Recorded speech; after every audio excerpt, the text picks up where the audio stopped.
Hello my dear future bankers, welcome back to my channel and welcome back to another video.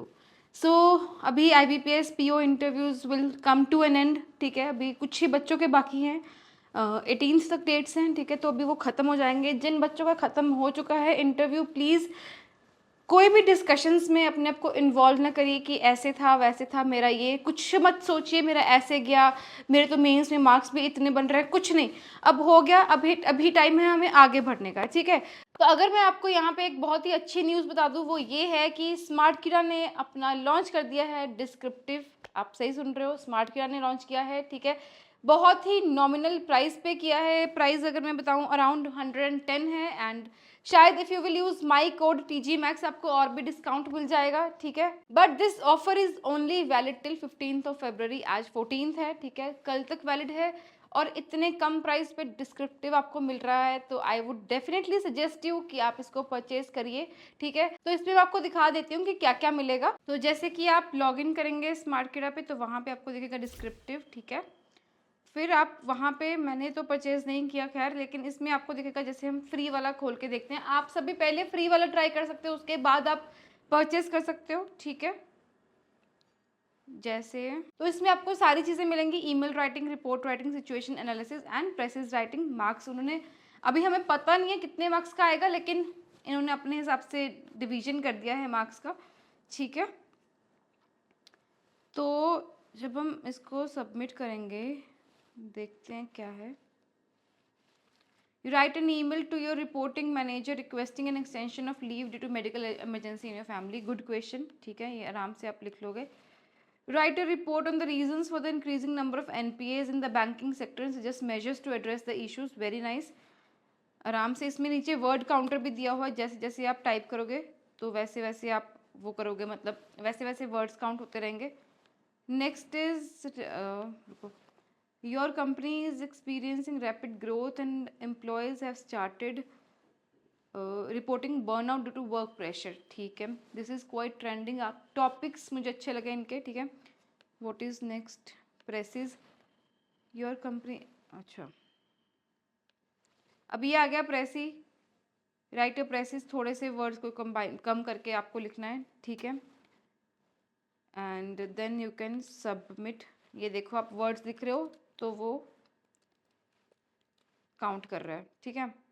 Precious में जैसे हमने लिखा था, मैं दिखा देती हूँ. 2 वर्ड्स मैंने लिखे एंड 48 हो गया, 148 हो गया. सबमिट कर देंगे, सबमिट कर देंगे. एंड अच्छा, इसके डाउनलोड होंगे आंसर्स.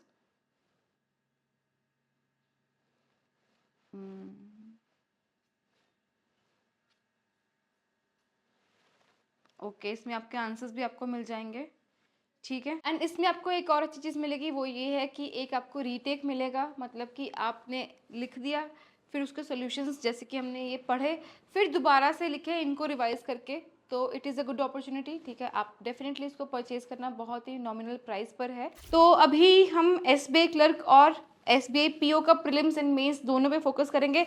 सबसे अच्छी बात, अगर चलो वैकेंसीज कम है PO में, लेकिन सबसे अच्छी बात ये भी तो है ना, आपके पास सिर्फ अभी 2 ही एग्जाम्स बचे हैं जिनकी प्रिपरेशन करनी है. एंड क्लरिकल को प्लीज़ साइडलाइन मत करना, जो एलिजिबल एस्पिरेंट्स हैं, क्योंकि इसमें बहुत सारी वैकेंसीज हैं, 13,000 प्लस वैकेंसीज हैं. तो प्लीज़ अपना फोकस अर्जुन की आंख की तरह पूरा फोकस रखिए, ठीक है. तो ये वीडियो डिस्क्रिप्टिव के ऊपर है. काफ़ी एस्पिरेंट्स हैं जो थोड़े से पैनिक कर रहे होंगे कि डिस्क्रिप्टिव पता नहीं कैसा आएगा. जैसे कि मैंने आपको पहली वीडियो में बताया था कि डिस्क्रिप्टिव क्योंकि पहली बार पैटर्न चेंज हुआ है तो ईजी आएगा, लेकिन हम अपनी तरफ से कोई भी कमी नहीं छोड़ेंगे प्रैक्टिस की, ठीक है.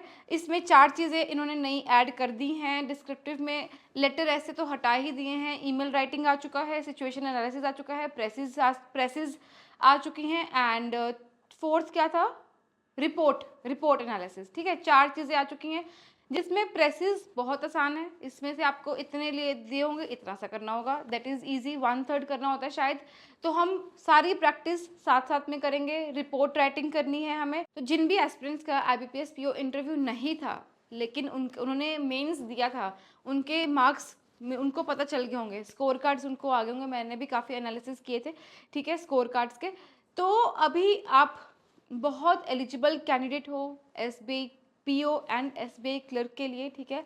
आप आईबीपीएस पीओ मेंस देकर आए हो, बहुत कुछ बच्चे तो बहुत कम मार्क्स से रह जाते हैं, तो please don't lose hope. IBPS PO अगर नहीं निकला तो हमारे लिए कुछ बड़ा लिखा होगा, ठीक है। प्लीज़ डीमोटिवेट नहीं होना है, अभी हमें एसबीआई पीओ की प्रिपरेशन करनी है एंड बहुत अच्छे से करनी है। जैसे कि मैंने आपको डिस्क्रिप्टिव का बताया, वैसे ही एक और इम्पॉर्टेंट चीज़ होती है प्रीलिम्स एंड मेंस के लिए, वो होते हैं डीआईज एंड पजल्स। डीआईज आपको मेंस में भी काम आती हैं, प्रीलिम्स में भी काम आती हैं। पजल्स फिर भी कुछ एस्पिरेंट्स मेन में नहीं करते हैं, जैसे मैंने मेंस में नहीं किए थे पजल्स, बहुत ऐसे बड़े वाले बिल्कुल भी नहीं छुए लेकिन हो ही नहीं पा रहे थे। तो इसलिए प्लीज़ प्रीलिम्स के जो पजल्स हैं उनके ऊपर बहुत ज़्यादा फोकस करिए आप। डेली इस टाइम पर SBI PO level prelims level puzzles आप मिनिमम 20 पजल्स सॉल्व करिए। 20 पजल्स मतलब ये नहीं कि आप 4 पजल्स इंटू 5 उसके जो क्वेश्चंस होते हैं वो क्वेश्चंस चाहे आप स्किप कर दो, लेकिन पजल बनाओ, उसका आंसर चेक करो और आगे बढ़ जाओ, ठीक है। अभी इस टाइम पे मैं आपको रिकमेंड करती हूँ कि अगर आप वीडियो सोर्स से करते हो, अभी वीडियो सोर्स से मत करो, सिंपल उनका पीडीएफ डाउनलोड करो एंड उस क्वेश्चंस को सॉल्व करना स्टार्ट कर दो। और अगर आपके पास पीडीएफ नहीं है, सिर्फ वीडियो सोर्स ही है, तो पॉज करो, टीचर का सुनने की कोई ज़रूरत नहीं है, म्यूट पे करो उनको एंड आगे बढ़ो, सॉल्व करो, आगे बढ़ो, यही आपको करना है। प्लीज़ आपका अभी एक एक मिनट भी बहुत ज़्यादा क्रूशियल है। एंड डीआईज की अगर मैं बात करूँ, डीआईज आपको मेंस लेवल बहुत अच्छे से करनी है, मैंने आपको अपने सोर्सेज बताए हुए हैं, ठीक है। और एक और अच्छी चीज़ बताऊँ, मेरे नोट्स कोरियर हो चुके हैं, 3-4 दिन में आ जाएंगे, ठीक है। और दूसरी चीज़ अगर मैं करूँ बात मॉक्स की, मॉक्स अभी सिर्फ आपको क्लेरिकल के मॉक्स, जैसे कि एडमिट कार्ड आउट हो चुका है, मैंने आपको बता दिया था कि कैसे कैसे आपको मॉक्स देने हैं। जिनका एग्जाम, जिनके 5 से 7 दिन बचे हैं, उनको एसबीआई क्लर्क प्रीलिम्स की ही प्रैक्टिस करनी है। लेकिन अभी अगर 10-15 दिन बचे हैं तो आप अभी करंट अफेयर्स को बिल्कुल नहीं छोड़ेंगे, ठीक है। एंड पीओ, एसबीआई पीओ के मॉक्स एटलीस्ट अगर आप एक दिन में एक नहीं दे पा रहे हो तो 2 दिन में एक तो डेफिनेटली दें, कहीं से भी दें, लेकिन प्लीज़ आप पीओ के मॉक्स की प्रैक्टिस बिल्कुल नहीं छोड़ना। एंड जब तक आपका एसबीआई पीओ प्रीलिम्स खत्म नहीं हो जाता तब तक हम ये वाली प्रैक्टिस नहीं छोड़ेंगे। कौन सी? Tables, percentage, squares and cubes लिखने की, ठीक है, क्योंकि वो आपको बहुत ज़्यादा हेल्प करेगा। मैंने अपने पीओ प्रीलिम्स के एंड तक ये चीज़ करी थी एंड क्योंकि मुझे दिखती थी मेरी जो स्पीड है इम्प्रूव हो रही है। मतलब मैं क्वेश्चन, जैसे अरिथमेटिक के क्वेश्चंस हैं या फिर आप नंबर सीरीज लगा लो, कुछ भी लगा लो, तो उसमें नंबर्स दिखने लगते हैं आपको कि अच्छा हाँ इसका ये आएगा। फिर उसके बाद जैसे वो कहते हैं ना कि एलिमिनेशन, कि आप लास्ट वाला डिजिट देखो और आंसर निकाल दो, लेकिन कई बार लास्ट वाले डिजिट सेम होते हैं लेकिन आपको वैल्यूज याद हो जाती हैं, ठीक है। तो ठीक है यार, पढ़ते रहिए। See you in the next video very very soon. Bye bye.